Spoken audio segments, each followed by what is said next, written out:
मायक्रोबायोलॉजीचा 6वा chapter आहे सूक्ष्मजंतूंचे नियंत्रण आणि नाश. तर त्याच्यामध्ये काय काय पॉईंट आहेत बघा.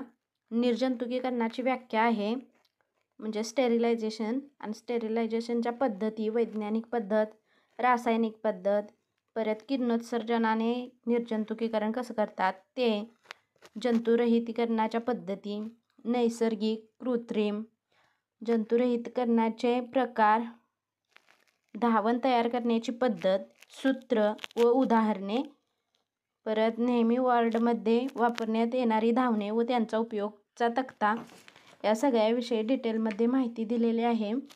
स्क्रीनशॉट काढून घ्या. आणि आता मायक्रोबायोलॉजीचेच फक्त मी चॅप्टर टाकेन. 11 चॅप्टर आहेत आपले, आता 6 झालेले आहेत, बाकीचे पण मी टाकेन. आणि त्याच्यानंतर सायकोसोशोचे, कम्युनिटीचे मी एक्स्ट्रा क्वेश्चन म्हणजे 2013पासून जे पडलेले आहेत क्वेश्चन ते काढलेले आहेत, तर त्यांचे आन्सर्ससहित तुम्हाला मी व्हिडिओ अपलोड करेन. कारण आत्ता लिहायला चालू केलेत, थोडा वेळ लागेल.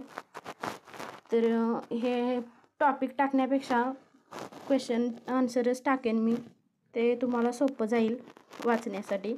आणि जास्त काही डीपमध्ये पाठ करायची गरज नाही, फक्त वाचलं तरी, एकदा दोनदा वाचलं तरी ते लक्षात राहील.